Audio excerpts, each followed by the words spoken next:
Li Jinwu wiped the sweat from his forehead as he crawled through the narrow maintenance tunnel. The metal was cold against his back, and the hum of the ship's engines filled his ears. Above him, somewhere in the fancy meeting rooms, the most important people in the galaxy were deciding if humans were good enough to join their club. The ship was called Harmony. It was huge.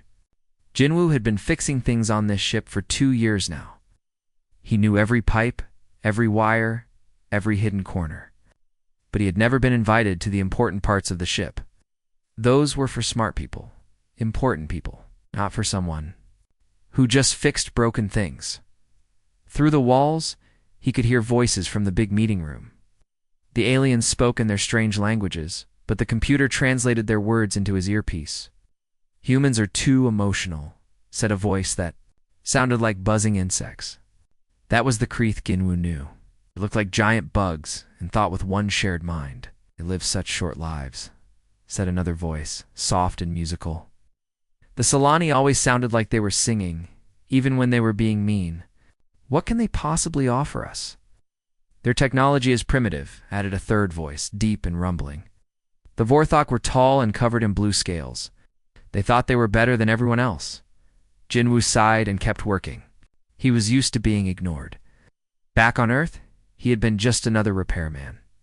Here in space, he was still just another repairman. The only difference was that now aliens looked down on him, instead of just other humans. He was checking the air filters in Section C when he heard it. A soft sound, like someone crying. Jinwu stopped working and listened. There it was again. The sound was coming from the cargo bay. Jinwu wasn't supposed to go there during the big meeting, but something about that sound made his chest feel tight. Someone was in trouble. He crawled out of the maintenance tunnel and walked quietly to the cargo bay. The lights were dim, and big boxes were stacked everywhere. The crying sound was stronger now. "Hello?" Jinwu called softly. "Is someone there?" The crying stopped. Jinwu walked between the boxes, looking carefully, behind a stack of supply containers. He found her. She was small, maybe 10 years old, in human years. Her skin was pale yellow, almost white, and she had big dark eyes. Jinwu recognized her species right away. She was Yathari, one of the servant races that cleaned buildings and carried bags for the important aliens, but something was wrong with her. Her skin had gray spots, and she was breathing hard. When she saw Jinwu, she tried to hide behind the boxes. "Please don't tell them I'm here," she whispered in broken standard language. Her voice was scared. Jinwu knelt down slowly, trying not to frighten her more. "What's your name?" "Nira," she said. "I am sick." Jinwu could see that. The gray spots on her skin were getting bigger. He had read about this before. It was called Crimson Decay, and it killed Yathari children if they didn't get medicine. "How did you get on this ship?" Jinwu asked gently. "I hid," Nira said.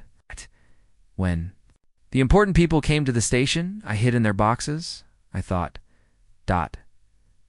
maybe they would help me. My family has no money for medicine."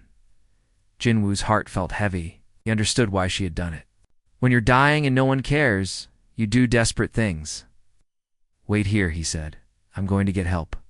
He ran to the medical bay and found Dr. Park Soon-hee, the ship's doctor. She was a kind woman with gentle hands and a worried face. "Doctor," Park Jinwu said, breathing hard. "There's a sick child in the cargo bay. She has crimson decay." Dr. Park's face went pale. "Bring her here immediately." They brought Nira to the medical bay, and Dr. Park examined her carefully. The news was bad. "She has maybe 3 days left," Dr. Park said quietly. "The disease is spreading fast." "Can you help her?" Jinwu asked. Dr. Park shook her head sadly. "The medicine she needs is made from astrolite crystals. They only grow in the Void Storm sector. It's impossible to get them." "What do you mean?" "Impossible? The Void Storms are the most dangerous place in the galaxy," Dr. Park explained. "Ships that go there never come back. The space itself is broken there. No one can survive it." Jinwu felt angry and helpless. He went to find Ambassador Kim Daeun, the most important human on the ship. Maybe he could do something. Ambassador Kim was a tall man with gray hair and expensive clothes. He listened to Ginwoo's story with a frown. "I'm sorry, Ambassador," Kim said, "but we cannot risk our mission for one child. The Council has already made it clear that humanitarian missions are not allowed. If we anger them, all of humanity will suffer." "But she's just a little girl," Ginwoo said. "One life, Ambassador," Kim replied coldly. "Billions of human lives depend on this meeting. I cannot risk everything for one alien child." Ginwoo walked back to the medical bay feeling defeated. Nira was sleeping on the medical bed, her breathing shallow. Dr. Park sat beside her, checking her vital signs. "What did the ambassador say?" Dr. Park asked. "He said no," Ginwoo replied. "One life doesn't matter to them." But as Ginwoo looked at Nira's peaceful face, he made a decision that would change everything. Maybe one life didn't matter to them, but it mattered to him. And sometimes, one person had to move heaven and earth to prove that every soul was worth saving. Ginwoo spent the next 3 days learning everything he could about the void storms. He barely slept, reading reports and studying star charts, while Nira grew weaker in the medical bay. The gray spots on her skin were spreading, and her breathing was getting harder.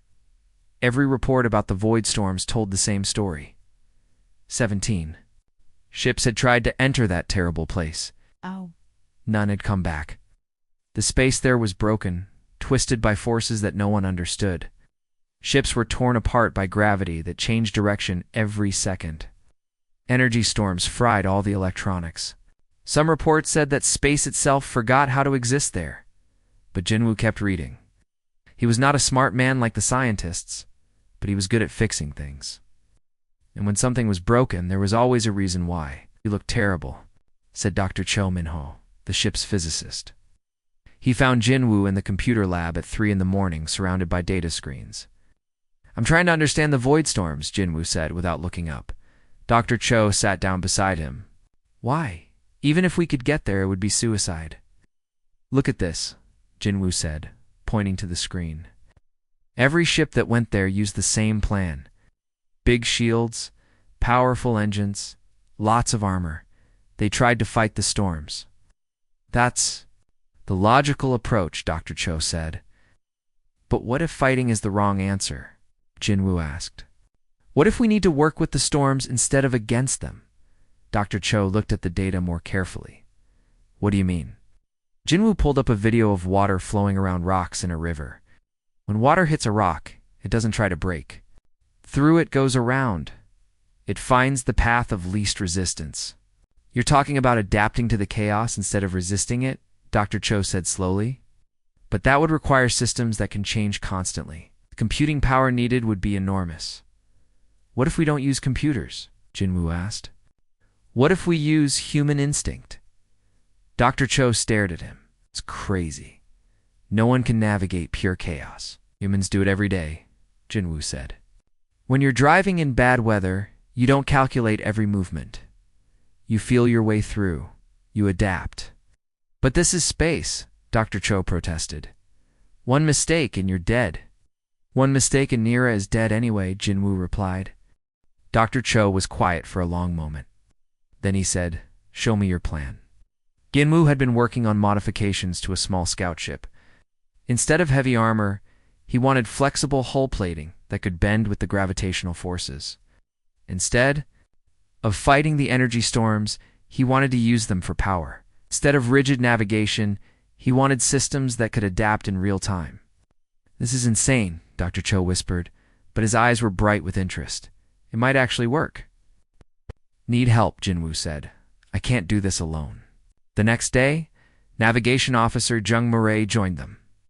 She was a quiet woman who rarely spoke, but she was the best pilot on the ship. "The ambassador will never approve this," she said after hearing their plan. "Then we don't ask permission," Ginwoo replied. One by one, others joined their secret group. Engineer Taijin helped modify the ship's systems. Communications Officer Yoon Ji-soo agreed to scramble the ship's sensors so no one would notice their preparations. Even some of the regular crew members started helping, bringing tools and supplies. They worked at night, when most of the ship was sleeping. The scout ship slowly changed from a standard exploration vessel into something new, something that could bend instead of break. Why are you doing this? Dr. Park asked Jinwoo one night. She had been caring for Nira, who was getting weaker every day. Because it's right, Jinwoo said simply. But you could be arrested, kicked out of space service, sent to prison. Maybe, Jinwoo said. But I can't watch her die when I might be able to save her. Dr. Park nodded slowly. I've been thinking about the astrolite crystals. If you can bring them back, I think I can make a cure. But you'll need at least 3 large crystals. I'll get them, Jinwoo promised. On the 4th night, their preparations were complete. The modified scout ship looked strange now, with flexible armor plates and adaptive systems. They had named it Defiance. Are you sure about this? Jungmure asked. She would be staying behind to help cover their tracks. No, Junwoo said honestly, but I'm sure about doing nothing. He visited Nira one last time before leaving. She was barely conscious, but she opened her eyes when he touched her hand. Are you going to help me? She whispered. I'm going to try, Jinwoo said. Thank you, she said, and closed her eyes. As Jinwoo walked to the hangar bay, he felt scared, but determined.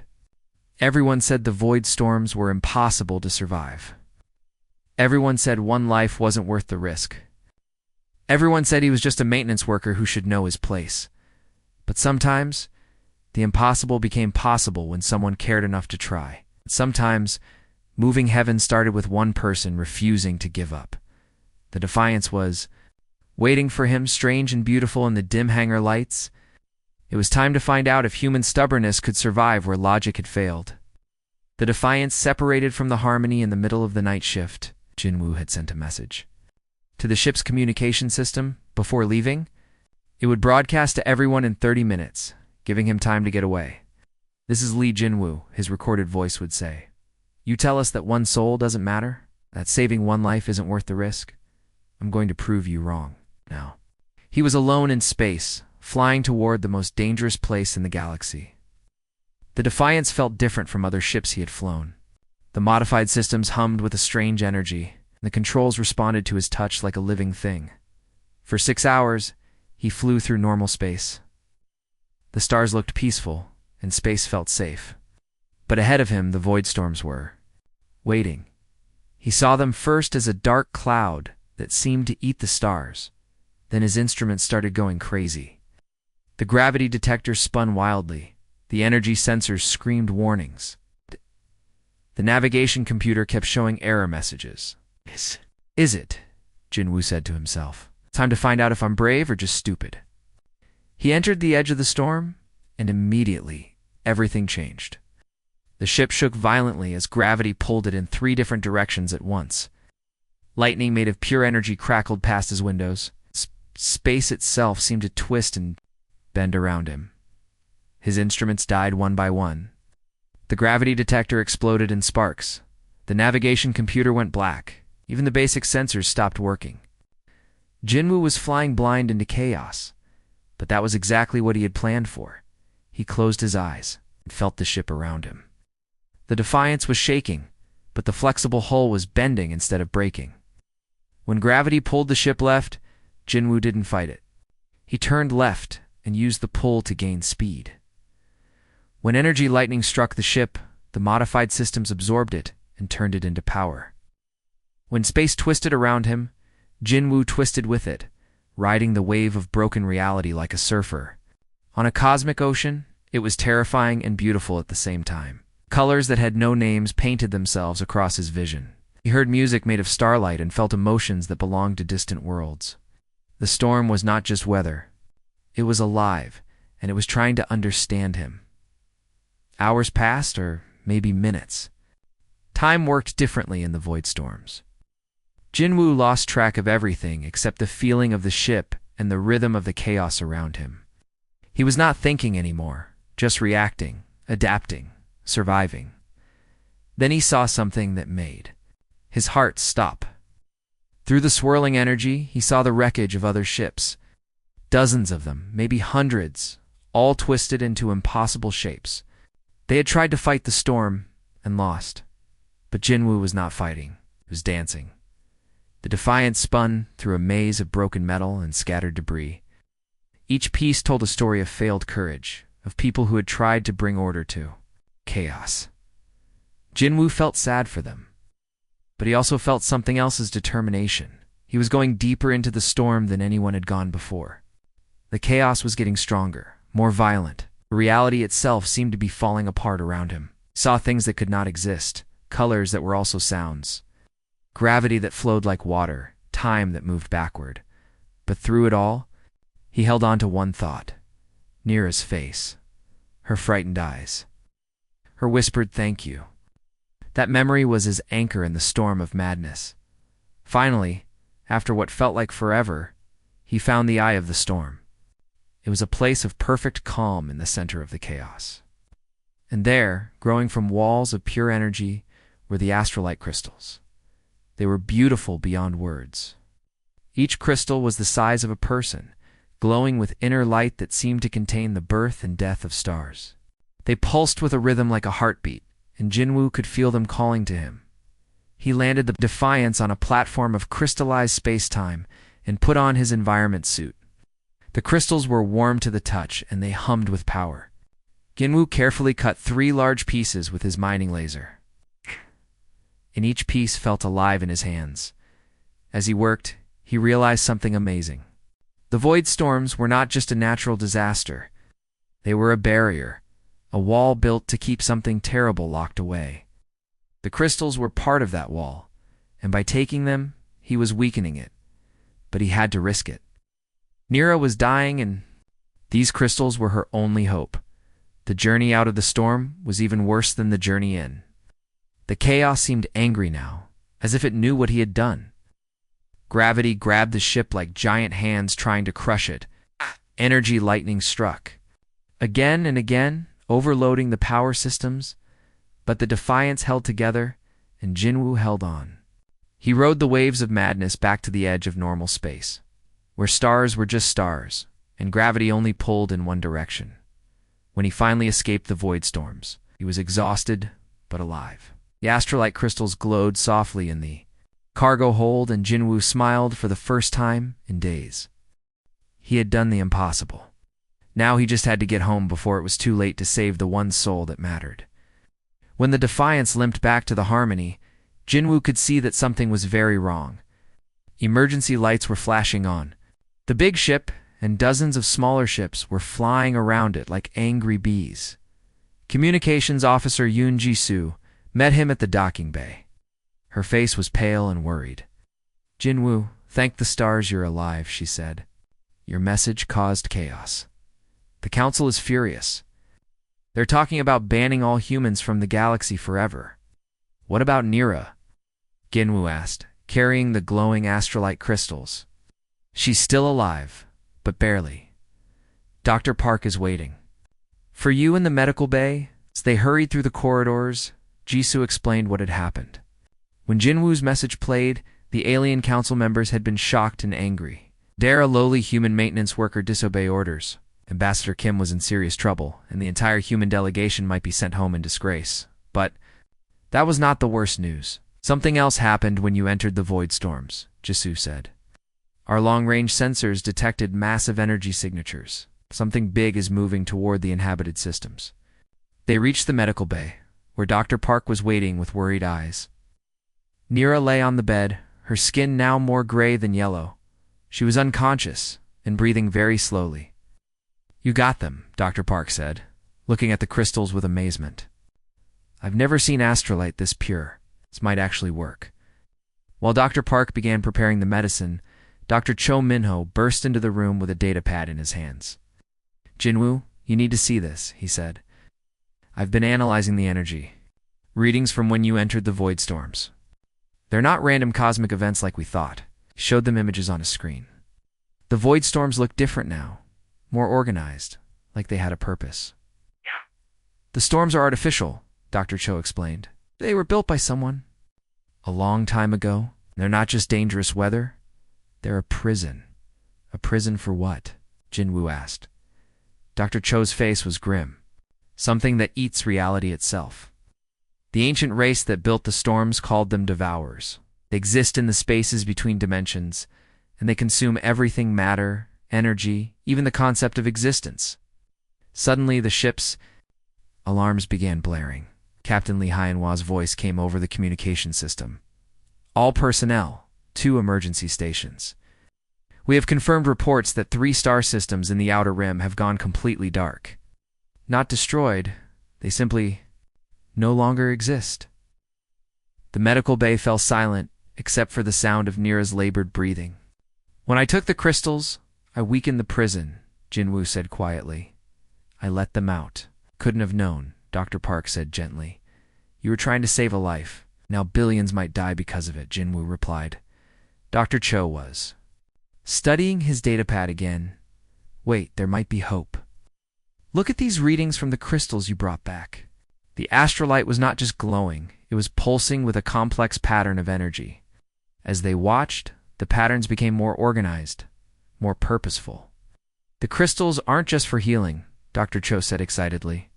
They stabilize reality itself. They can repair the damage that the devourers cause. But how do we use them? Jinwoo asked. Before Dr. Cho could answer, Ambassador Kim Dae-yoon entered the medical bay with 2 council security guards. His face was red with anger. Jinwoo, you are under arrest for disobeying direct orders and endangering galactic security, he announced. Ambassador, wait, Dr. Cho said. We've discovered something important about the crystals. I don't want to hear it, Ambassador Kim snapped. Because of this man's actions, the Council is preparing to declare humanity a hostile species. We will be banned from all civilized worlds. That was when the second alarm started blaring. This one was different, deeper, more urgent. Captain Lee's voice came over the speakers again, but this time he sounded frightened. All personnel, we have visual confirmation of the threat. Long-range cameras show ... nothing. Entire solar systems are being erased from existence. The phenomenon is spreading toward us at incredible speed. Some were fleeing in panic. Others were forming defensive lines that everyone knew would be useless. Dr. Park finished preparing the medicine and carefully injected it into Nira's arm. The little girl's breathing immediately became easier, and some color returned to her. Pale skin. The treatment is working, Dr. Park said with relief. But Jinwoo was not watching Nira. He was looking at the astrolite crystals, which were now pulsing in perfect rhythm with her heartbeat. Dr. Cho, he said slowly, what if the crystals don't just heal bodies? What if they heal everything, including broken space-time? Dr. Cho's eyes widened as he understood. You mean use them to repair the prison? More than that, Jinwoo said. What if we can use them to fight the devourers directly? Ambassador Kim looked confused. But the security guards were backing away from the glowing crystals. Even they could feel the power radiating from the strange stones. Outside the universe was dying 1 star system at a time. But in the small medical bay, hope was beginning to grow as bright as the astrolite light. Dr. Cho worked frantically with the astrolite crystals while the universe died around them. His instruments showed impossible readings. The crystals were not just storing energy, they were actually repairing the fabric of space itself. Look at this, he said, showing his data to everyone in the medical bay. The crystals respond to chaos, but only specific kinds of chaos. It's the kind that comes from emotional thinking, not logical thinking. What does that mean? Ambassador Kim asked. He had forgotten about arresting Jinwoo as the crisis grew worse. It means the crystals only work for humans, Dr. Cho explained. Every other species in the galaxy thinks in patterns, logical, predictable patterns. But humans think with feelings, instincts, random connections. The crystals recognize that as the same kind of chaos they were designed to control. Captain Lee's voice came over the speakers again. The Devourer phenomenon has consumed 12 star systems. At current speed, it will reach the core worlds in 6 hours. On the medical bed, Nira opened her eyes for the first time in days. The gray spots on her skin were fading, and she looked almost healthy. What's happening? She asked weakly. We're trying to save everyone, Jinwoo said gently, including you. The door burst open, and Navigation Officer Jung Murray ran in. The Council wants to see you. They're desperate. None of their weapons work against the Devourers, because you can't shoot nothing, Dr. Cho said. The Devourers don't destroy things. They make them never exist in the first place. It's like they're erasing the universe's memory. Ambassador Kim looked at Jinwoo with new respect. Council is offering humanity full membership and leadership. Of the Galactic Defense Forces, they need our help. What can we do that they can't? Jinwoo asked. Everything, Dr. Cho replied. The astrolite crystals can rebuild reality, but only if they're guided by human consciousness. We need pilots who can think chaotically, who can adapt to impossible situations. Within an hour, the Harmony had become the command center for the largest fleet in galactic history. Ships from dozens of species surrounded them. Not at the center were 50 human volunteers in small craft, enhanced with astrolite technology. Jinwoo found himself leading the mission, still wearing his maintenance uniform. Engineer Taijin had worked miracles in the past hour, installing astrolite crystals into every human ship. The crystals glowed like hearts, pulsing with warm light. This is insane, Jung Marais said over the radio. Yes. She was piloting one of the enhanced fighters, or flying into areas where space doesn't exist anymore. That's why it has to be us, Jinwoo replied. Did other species see empty space and think nothing? We see empty space and think possibility? The first zone of nothingness appeared on their sensors as a perfect sphere of blackness, not dark, completely absent. Ships from other species could not even approach it. Their instruments simply stopped working, as if they had forgotten how to exist. But the human ships flew straight into the void. Inside the nothingness, Jinwoo felt the strangest sensation of his life. He was flying through space that had never been created, past stars that had never formed, around planets that had never existed. It was like being inside a cosmic eraser mark. The astrolite crystals began to glow brighter.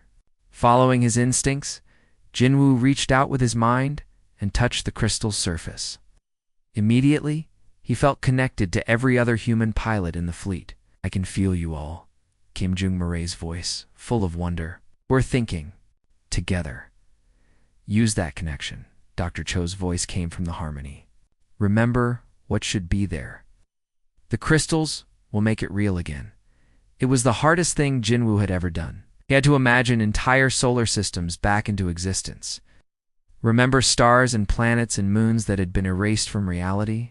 But he was not doing it alone. 50 human minds were working together, each one contributing memories and dreams and hopes. Slowly, impossibly, the void began to fill with light. Stars flickered back into existence. Planets reformed from cosmic dust. The Devourers, confused by the sudden return of reality, retreated deeper into their dimensional hiding places. The battle lasted for hours. The human fleet danced through zones of nothingness, their enhanced ships rebuilding the universe one star system at a time. Where logical minds would have been driven insane by the contradictions, human consciousness adapted and survived. Finally, the last Devourer was contained, and the dimensional barriers were stronger than ever. The universe was safe. When Jinwoo returned to the Harmony, he found the Council waiting for him. The proud aliens who had once dismissed humanity as primitive were now bowing respectfully. We were wrong, said the Vorthok representative. Your species does not think like us, but that is your greatest strength. One soul led to saving all souls, added the Solani ambassador. Her light patterns showing deep respect. In the medical bay, Nira was sitting up and eating real food for the first time in weeks. Her skin was golden and healthy, and she smiled when she saw Jinwoo. You did it, she said. You saved me. We saved each other, Jinwoo replied, one soul at a time. Council's final decision was unanimous. Humanity would not just join the galactic community, they would help lead it. And it all started because one maintenance worker decided that every life mattered. Even when the universe said it did, sometimes moving heaven really did start with saving just one soul.